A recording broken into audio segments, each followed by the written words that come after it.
Hi there, Trekkers and Trekkies. I hope you are having an excellent day. So, I'm finally going to start getting to something I wanted to start over a year ago, which was this shelf, if I can point in the right direction, and some other stuff other than what's just on that shelf. But that is my some of my Star Trek books.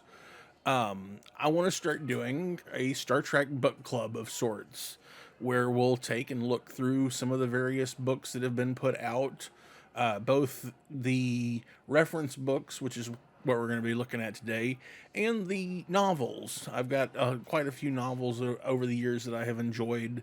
I'll go ahead and tell you now. Peter David is my absolute favorite novelist.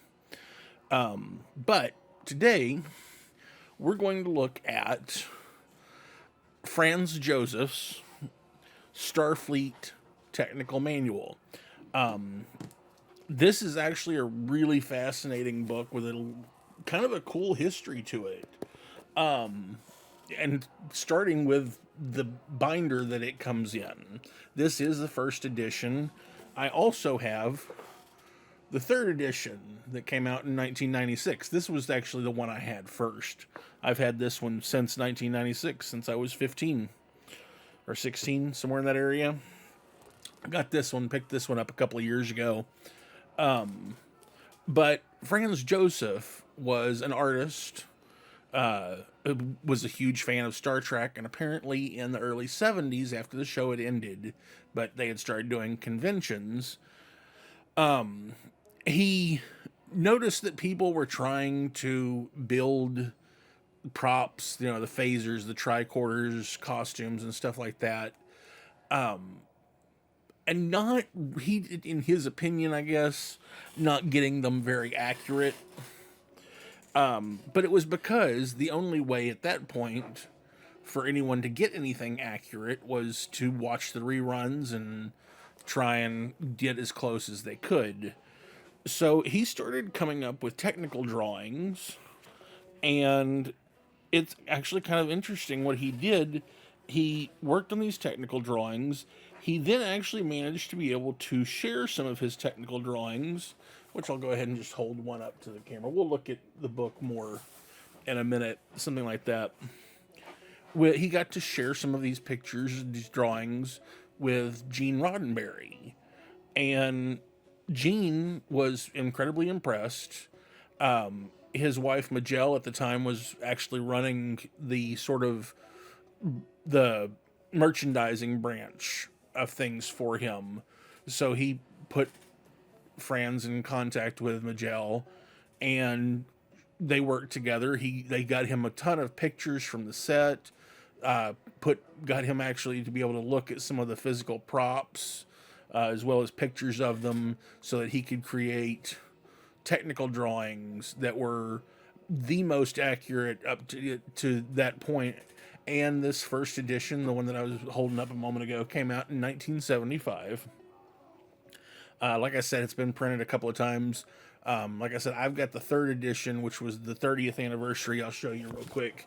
You can see the little 30th anniversary thing. They did a 20th anniversary one in 86, then the 30th anniversary in 96, and I believe they did a fourth edition in 2006 as well.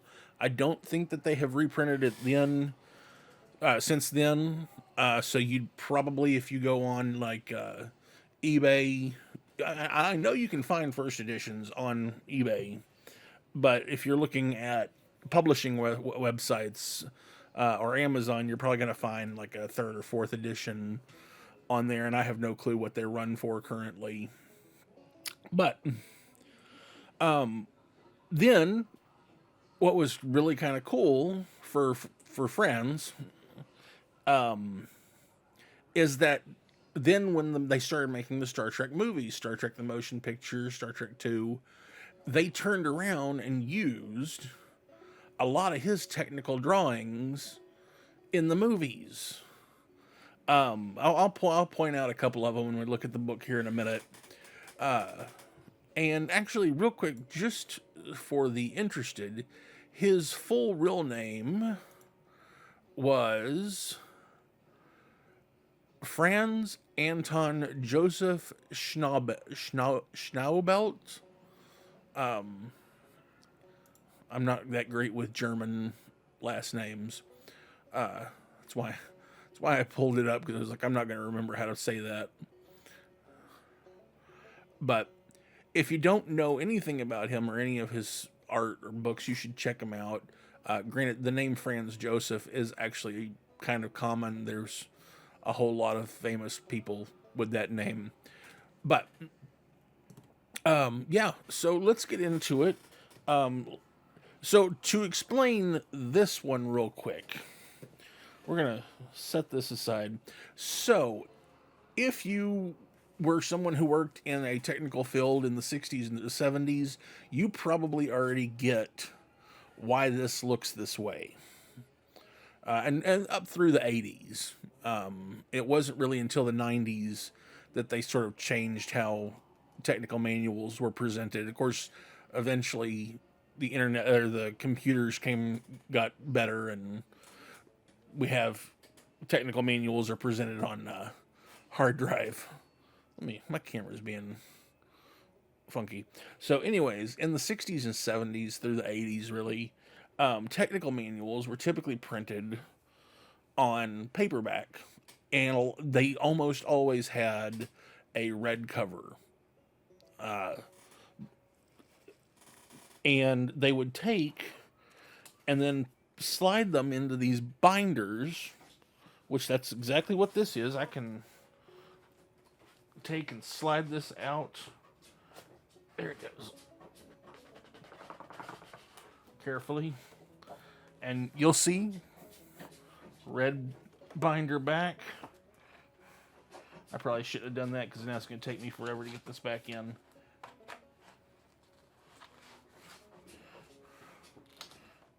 Okay.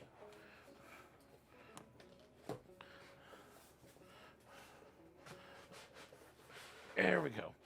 And anyways, and the technical manuals would also have a slip jacket cover.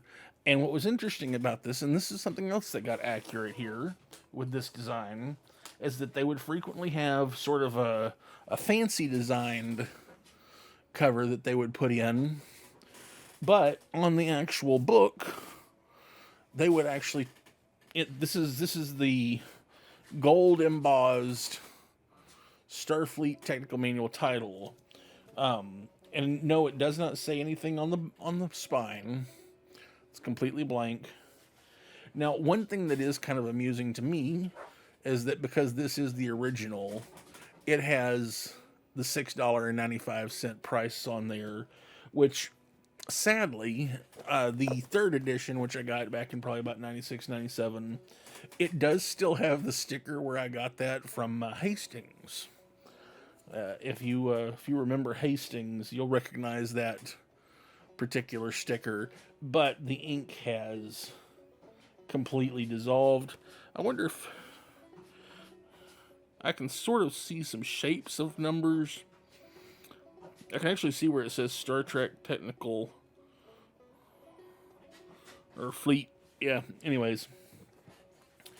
So, but I think at that point I paid probably about $15-16. So, I mean, the price had obviously gone up. That's, the way that inflation works. But of course, by now, I'm sure inflation has it so that these books cost, like $150 brand new. I was going to say, there was another book that I was looking to get that it came out in 2013, which I would think means, it should be like $25-30 now. And the cheapest I can find is an $80 one. A lot of them are like $500, and I'm thinking, like, that's insane. So anyways, let's get into it. So we open it up, and we can actually, this is the one page that is kind of fun to look at in comparison of these two, because everything is virtually identical in these as far as the reprinting. But, the copyright page here, this one, it's pretty standard, and we see First printing November 1975, which, if we flip over here,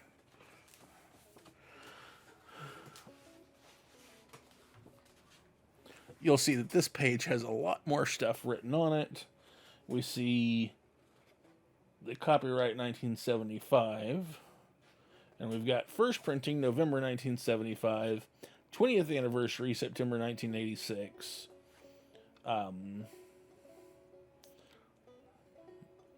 It doesn't have the information about.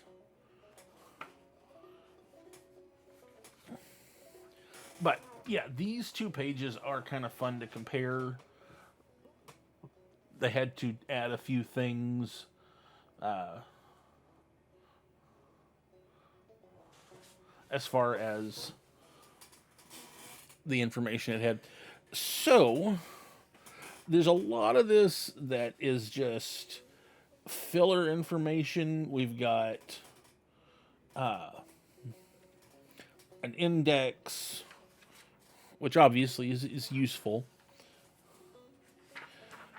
And then just to keep it like I need to get that a little more where you can see that. Like a technical manual, you have section indexes. You have, now this is the Articles of Federation. Now presumably Gene or Magell did sign off on all of this stuff before it was printed. But Franz wrote a lot of these like sort of legal type documents for the Star Trek universe, which of course, you have to have sort of that Declaration of Independence, Constitution thing, which is what this opening section is. And just like any legal book, it goes on. I should probably, it would be, that's one thing I should probably do that'd be kind of fun. Get my friend who's a lawyer to join me one time and read through some of this, see if there's anything that is amusing from a legal perspective. Man, I forgot how long this goes on. We have Treaty of Peace between the Romulan Star Empire and the United Federation of Planets. This is regarding the Romulan War that we saw the start of in Star Trek Enterprise. Organian Peace Treaty, which they talked about in original series, which, keep in mind, this was 1975 when this, or was started in 73, printed in 75.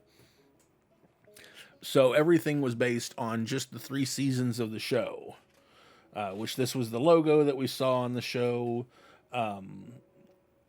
There was a few flags like that, and then he made up other stuff.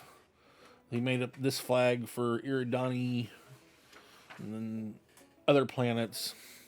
But I want to get to some of the more interesting stuff.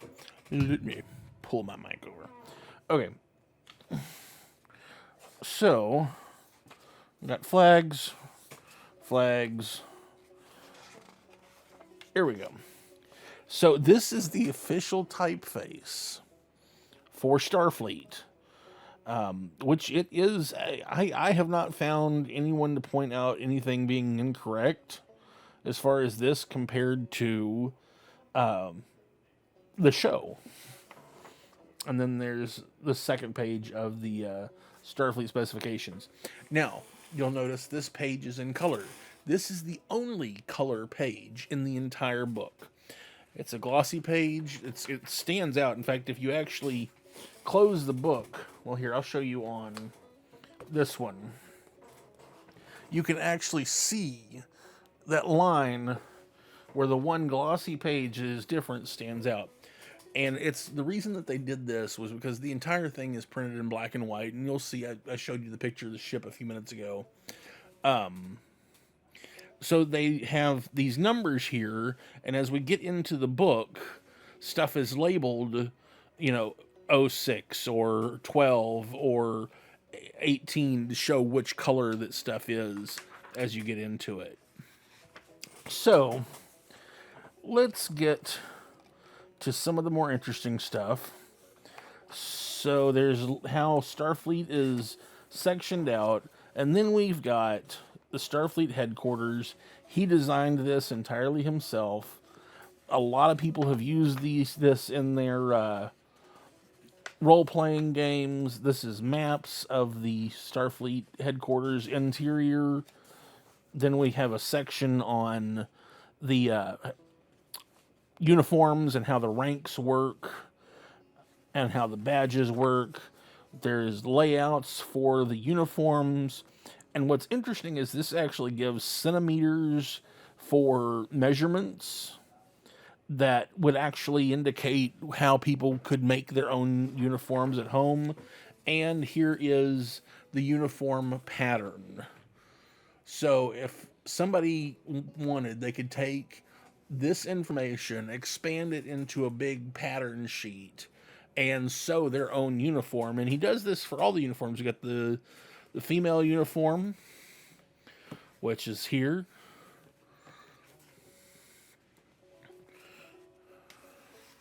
And then the other female uniform, the other versions, it just has that slightly different collar. Then there's ships, which has different types of ships. The transports, heavy cruisers, which is like the Enterprise. Then he gives all the specifications, what their ship complement was, the weapons. And he does this for the various types of ships. And actually, the Saladin class here, a variant on this, showed up in the J.J. Abrams films in 2009. So this book is still having an effect on Star Trek, even to this day. This is a version of a transport tug that he created. He even makes technical layouts for how the tugboat containers would work for like liquids or for carrying people. He went in depth on all of this. And then this was the dreadnought that he designed with the third nacelle. This was the first time that we had a triple nacelled ship in anything. Does the shuttle, same thing, gives us, this is the colors of everything for the shuttle.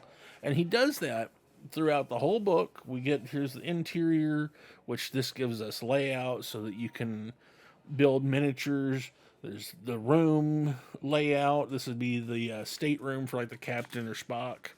Then the smaller rooms, the bridge. And then what gets really interesting here with the bridge is that he breaks it down even more, giving very, very specific close-ups of what the consoles would look like so that people could get the measurements correct when they were working on their own things. And then finally, when you get to the props, we have a very detailed layout for the phaser here, phaser 2,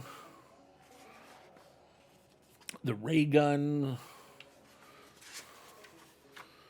and it just keeps going like this. And and then here for the bridge gives you a very technical layout of each station, showing where everything on the console is.